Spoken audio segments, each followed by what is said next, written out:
Suppose I should do an intro at some point. Hello everyone, welcome back to the Cubane series, the series where we have made Cubane 1,4-dicarboxylate from materials from the hardware store, a series that we've been running for the last 3 years, a bit over 3 years, I reckon. I've finally got a bit of a relaxing day because I don't actually have to do any chemistry now that we have finished this series. I mean, I'm still doing other chemistry, but it's probably time to actually reflect on the series because I haven't really reflected on the series very much, and definitely the best bit about this series has been the community and how much fun it has been making these videos and how much everyone's really gotten into this series, which is goddamn flies. I wanted to do a little bit of a wrap-up video here where we reflect on the series and answer a few questions from the comments about what's all been going on. We never want a thick solution. Want thin solutions only.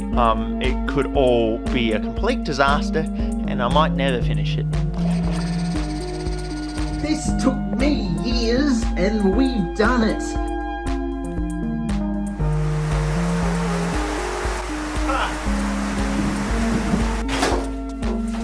The fucking fridge. Yeah, let's take a question. What do we got? Dan Fingerman Octopus. Yeah. How much glassware did you break in the process? I don't think I broke that much glassware, but I'm probably just remembering it fondly. I don't tend to break too much glassware. No, that's a lie. I do break a lot of glassware. Fucking broke it, didn't I? I feel like if I break glassware, I put it into the video just because I feel like that's a sunk cost I have to make back somehow if I shatter glassware, but I probably shamefully didn't put a few clips in, maybe. Look at this. Look at the bottom of the flask. Got all sucked in under the vacuum. SNEC 4 Pres 497. Yep. SNEC 4 Which Pres. reaction or synthesis process did you find the most interesting or cool? I definitely think the bromination is one of the coolest just because bromine and doing stuff with bromine is very cool. There's a step in there, the Diels outer. That's cool. The reaction isn't very exciting, but what is really nice about it is when we run the analysis of the product we made out of it, it came out of that reaction like stunningly pure. I was pretty unsure about how it was all going to go, but the chemistry just worked really well without me trying. So that was really cool as well. But I definitely think the most fun, but probably the most stressful was the bromination step, just because it was like a full day kind of activity, and that's, it's good fun. Carsten W7048. What do you mean the series is done? I thought it was an explosive of sorts. Yeah, hi, Carsten. Yeah, fuck you in particular, Carsten. Why would you ask this? No. Yes, this is a really important question, and it really asks the key question everyone asks, which is why? Why are we making Cubane? What's the point of Cubane? What are we trying to achieve here? There's two answers to that question. The first one is I thought it was cool. I wanted to do it. I wanted to see if we could do it, and I wanted to see if we could do it in a way that's like reproducible for others. The synthesis seemed approachable. Really, it's actually strangely approachable. If we did it with the bare minimum of equipment, well, I didn't really follow that one. I used a lot of equipment. But if we use the bare minimum of sort of purified chemicals, then we could make it an approachable synthesis for other people to do, because it's kind of a fun multi-step synthesis. You end up with a cool molecule that is not really easily available. I think we've done that. I think we've shown that this synthesis is very approachable. I mean, it's somewhat approachable. Some people think it's approachable. The other goal of this project was to make some explosives. I think I mentioned at the very beginning that this was all leading up to a main channel video on explosions and fire. I'm interested in it from an energetics point of view. We don't have very much methyl cubane made, and it's not an explosive. I was hoping at some point we could make maybe even a dinitro cubane or something like that, but seeing as we've made it now, I could probably go and just buy some Cubane. Now that I've shown I could make it, I can go out and buy like half a kilo of Cubane or something like that. Maybe not half a kilo. And we can go on and make some explosives from there. I think a lot of people are asking about dinitric Cubane, so maybe I'll just go to the chalkboard later and I'll point out the problem with making nitrocubanes. So we have this molecule, the cubane dicarboxylate. Well, technically the methyl ester, but we could convert that back to the acid. But what we really want, well, if we want explosives, we want something with some nitro groups on it. So how do we get from here, this molecule that we have, to this dinitro molecule? There's no real reaction that will just replace a carboxyl group with a nitro group. You can't really do that very well, and it's hard to add a nitro group to any of these carbons on here because it's just a hydrogen here. So there is a pathway, and the first pathway uses a reagent called thionyl chloride, which is not easily accessible or very nice, but this reaction, I suppose, is possible. So we turn this into COCl, turn these into the acid chloride. And also, if we run this under UV light and potentially some other conditions, you can actually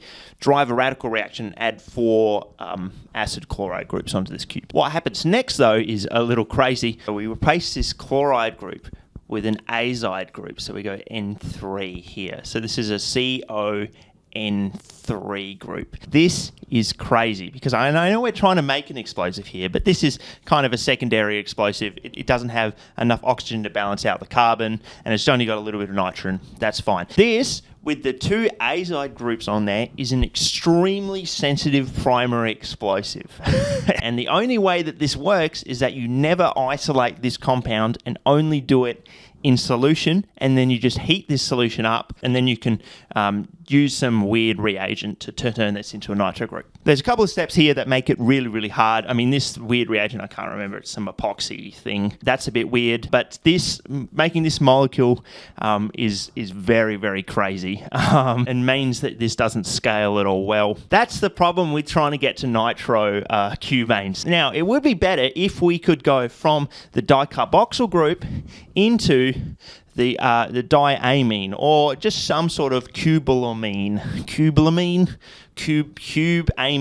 because then we can go to the nitro group a lot more easily. We can sort of oxidize these groups, or even just put the nitro group on the amine or something like that. Now, this hasn't really been sorted out, but I'm optimistic in the future that this will, because this molecule is important for biology, because if you've got this sort of amine groups on a molecule, you can start to do actual drug stuff, methamphetamine, but with a cube instead, or something like that. And then you can change where in 3D space these amine groups are pointing. So that's really where a lot of Cubane research is going. Obviously not the meth side, but that's just an example. If this reaction scheme is worked out a little bit better, and it has been getting better for the last couple of years, then maybe we will be able to get to nitrocubanes a little bit easier without any of this fucking abysmal nonsense.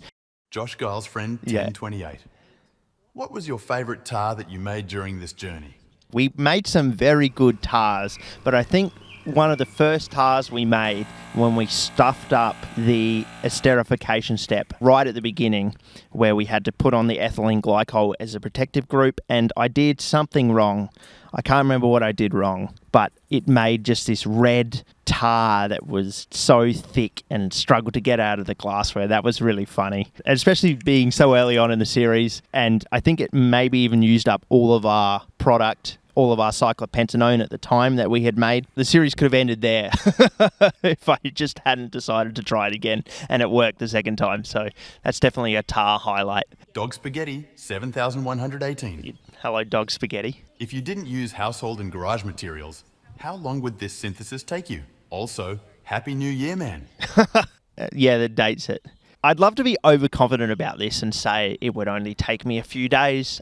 I mean, the synthesis is fairly routine now in a laboratory. You're seeing a lot of papers come out that just run through this, like fly through this series. And especially if you've got a good mercury lamp and a good UV setup, which is what I spent, I think, half the time, if not more, of the series on trying to get the UV stuff working. If you have that and you know it works reliably every time, then you could probably run through this synthesis very well. But knowing me, I'd find some way of stuffing it up and everything would go wrong. But I'd like to think I would do it well, and I'm not going to prove myself wrong by trying. So, been sweaty. Anyway,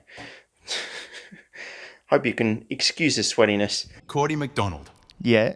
If you were to start this project today and not 3 years ago, what would you have done differently?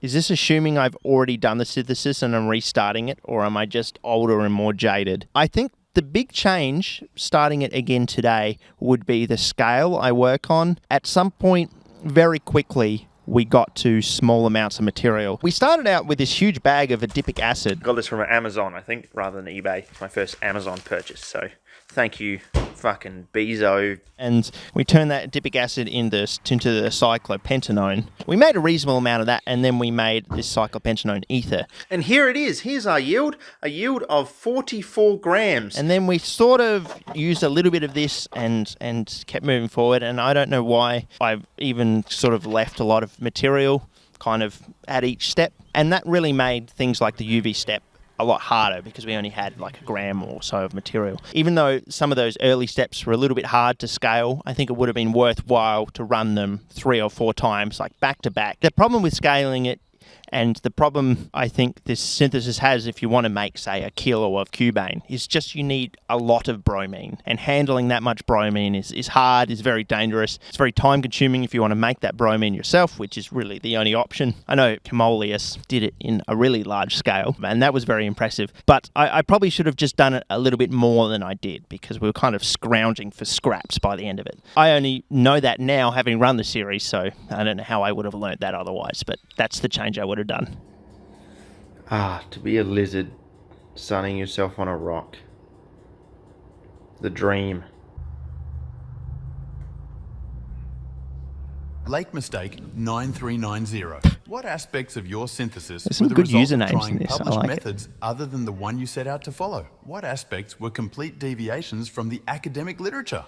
Did we deviate from the academic literature at all? I don't think in the end of it we really did. When we first started out, there was a few unknowns, and it was funny that sort of papers got published mid-series. That really helped us out near the end of the series. Of course, the particular one being that benzophenone-assisted photoreactant. If we'd committed more to the 311 nanometer LEDs, it might have been a bit more novel, although, just rather than using mercury lamp, we're using LEDs. I did see there were some comments, or someone on Twitter messaged me and said, hey, you don't need the benzophenone for that UV step, you just need 365 nanometer light, and you can just get a UV panel that does 365, blast into the reaction, and that worked. He worked in a lab and he did that and it just worked. You don't need a photosynthesizer. I don't think that's been published. I think that's a really interesting point because you get a bit of benzophenone contamination. I never ended up trying it. I did get the panel to try it, but I never ended up trying it. That would have been probably a bit of deviation off. But in the end of it, we really did just follow the literature, and really the hard parts were just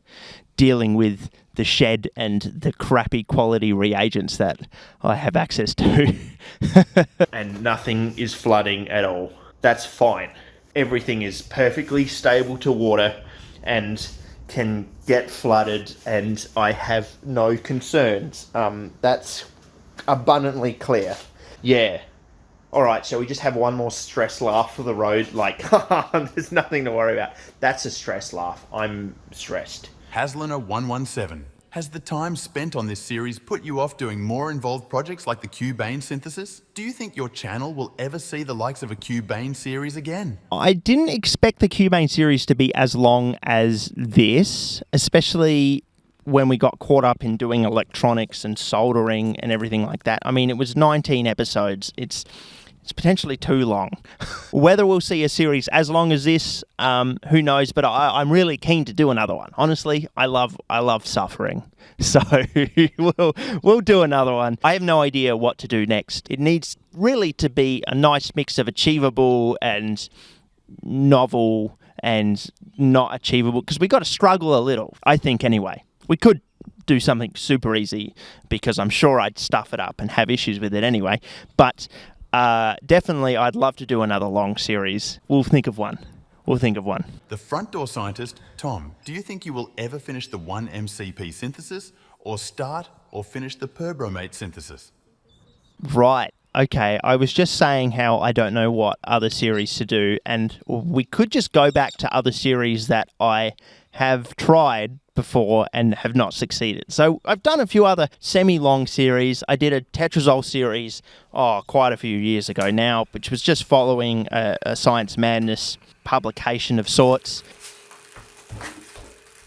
And then I wanted to make this molecule 1-MCP, 1-methyl cyclopropene, with a little triangle with a little thing, and this molecule slows down the aging in apples. And the synthesis was pretty hard at the time, and I got to sort of 2 or 3 steps in where there was a chlorination step, and I tried that a few times. I wasn't quite getting it working, and that's where I left it. I never really abandoned it. I was always like, I'll come back to it, and that was quite a few years ago now. I think it would be cool maybe to go back to it. I still don't think the chemistry is any more achievable now than it was back then, because the steps keep getting harder. Yeah, it's pretty difficult. So maybe not that one, but we'll have a see. We'll have a think about what other projects to possibly do.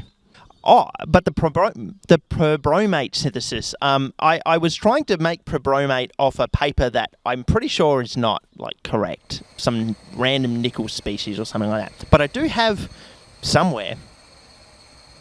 I'll find it. I'll find it. This jar of chemical.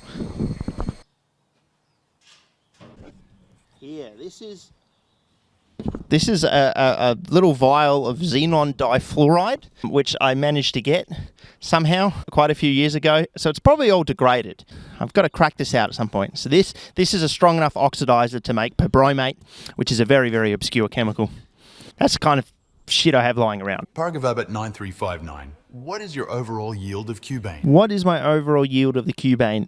Low. I don't think I've calculated that. It'll be bad. I don't have to, or maybe I can pretend like, wow, look at that, incredible. Most people don't start from adipic acid because you can just get cyclopentanone commercially. So if you're a research lab, you just buy cyclopentanone, but you can run this whole synthesis through, and from the very start to the end, get yields of about 30%. So that's pretty good. I don't think we got 30% or hardly any of the individual steps. So it potentially might round down to 0. Elephants in the forest. Oh, yeah. Do you think the Cubane series got you some brownie points with the government for making chemistry look like it is extra hard and not worth doing if you're looking to cause trouble? Yeah, I'm actually paid by Big Pharma to make chemistry look harder so that they can charge more for medicines. Zachary Anderson 9130. What are you going to do with the UV lights now that you've made Cubane? There are other projects that use UV light. I think it's really cool. Definitely to do photochemistry stuff. We have a lot of lights now. I've got all these 310 nanometer LEDs, and I bought all these spare extra ones because I thought we were going to have to soup all this up. And we've got these reptile lamps, and we've got these panels, and we've got 365 panels. I don't think it films very well. It's kind of like put thing in a vial, turn the light on, come back, it's done the chemistry. It's not super exciting to watch. Maybe if there's a cool one, maybe there's some inorganic photochemistry stuff we can do, or maybe like a photo switchable explosive. That could be fun. Why don't we do that? Yeah.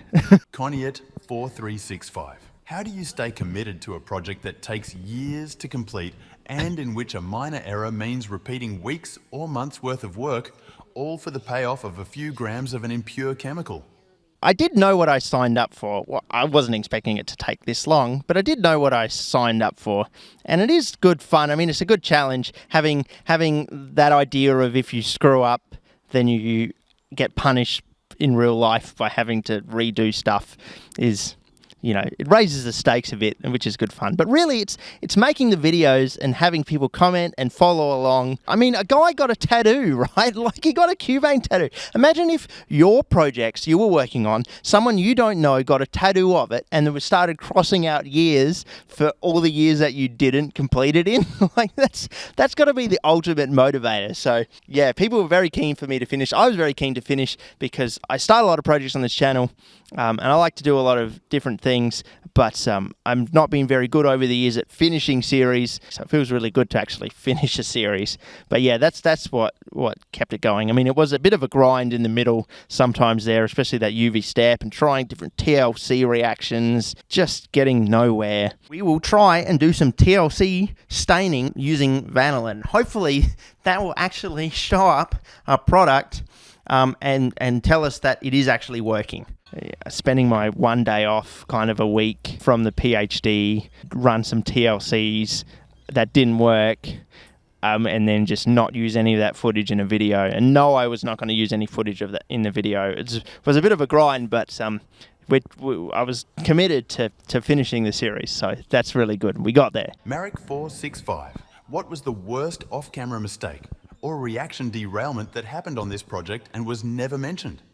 I feel like I have to mention all my mistakes. What was the worst one off camera? Don't think I smashed too many things or broke things and then silently replaced them, but I'll have to check the footage and see if I've shamefully deleted anything. Marcos Mazariegos, 3,660. I'm curious about the total cost of equipment that was used throughout the years. I bought a bit of equipment. A lot of stuff I would use for other projects anyway. I think like the hairdryer or the Dean Stark apparatus, even though when else am I using a Dean Stark apparatus? What I spent a lot of money on is this UV lights, the panels. I got a lot of 311 LEDs and power supplies and the reptile lamps and reflectors and timers, and I will add up all my AliExpress and eBay and Amazon purchases for this project, and it's going to be a bit. Actual chemical costs, we bought some solvents and the adipic acid, and we hardly use any sulfuric acid or any hydrochloric acid. Also, if you want to celebrate the Cubane series with a Cubane shirt, you've got 2 more weeks. I'm cutting it off. You've got 2 more weeks to get it. Links in description. Sure. Dude chemist. Dude chemist. Why did you make matters so hard on yourself instead of just purifying via column chromatography? Yeah. Dude chemist, you make a very good point, and a few other people made this point too. I could just do column chromatography. I've been avoiding it, and it's not because it's impossible to do at home. I'm pretty sure you can even get silica appropriate for column chromatography from the hardware store as the form of cat litter, silica cat litter, maybe. I do have a slight fear that the solvents I use aren't very good grades that might affect the column chromatography, but the real reason I don't do column chromatography is I'm really bad at it, and I haven't had a lot of experience doing it. A lot of my experience in a proper university chemistry lab was doing inorganic chemistry. We didn't really run a lot of columns, and all through undergrad, even though you do column chromatography, it's all set out very nicely for you. They tell you what the solvents and the solvent ratio is, and so having to do that all myself is not something I have a lot of experience with, so I'm always a little nervous thinking about doing a column because I'll know I'll do such a bad job and I'll get roasted for it. I don't mind getting roasted, but if I've got such a small amount of product and I've got a choice between running a sublimation, which I've never done before, or setting up a column chromatography, yeah, I'm always going to choose the sublimation. I should really just get over it and learn how to do column chromatography in the shed here. It's also a lot less exciting to watch, I think, on film. You just kind of watch liquids come through, and not having a rotovap, it's like kind of sucks to have to boil off so much solvent from a column, especially if you don't get your solvent ratios right and you've got so much solvent. But yeah, if I just got good, I think, dude chemist, you're correct. If I got good, I would actually just run column chromatography. I mean, this man has done a German PhD, and he's congratulating me for endurance. Like, yeah, I know, some serious shit there. Am I happy? Is that a question? Yeah, I saw one comment which was like, every video I see you in, you look more and more tired. I've been sleeping a bit more recently, I think, now that the thesis is actually, it passed, which was only recent news. So maybe I just am getting worse at camera lighting and it's making the bags under my eyes look bigger every video, but I'm doing all right. I've edited together the whole Cubane series into one video. It goes for 5.5 hours. It's sort of seamless. It doesn't try and recap in between the episodes so much. I just talk for the whole time, and there's occasional bits of music, but that video is there if you want to watch all the Cubane synthesis in its glory. I know Camolius did the whole Cubane synthesis in just one video, so I've also done the whole chemical synthesis in one video. It's just my video is 5.5 hours long. And a final thank you to a lot of people who have helped me along the way. There's been a lot of people collaborating with me on this, running analysis, people supporting me, and messaging me and highlighting this series. But overall, just the enthusiasm online for this series has been so much fun, and I love all the comments. There's heaps of comments, and I read all the comments, and there's people who have been really nice when I screw up really badly, really helpful in suggesting different things to do, and people who have actually run these experiments in a proper lab haven't really looked down on me doing this series at all, and have just strived to help me succeed in this. So thanks very much, and I'm looking forward to the next really, really long series where we once again can start suffering. So thanks very much.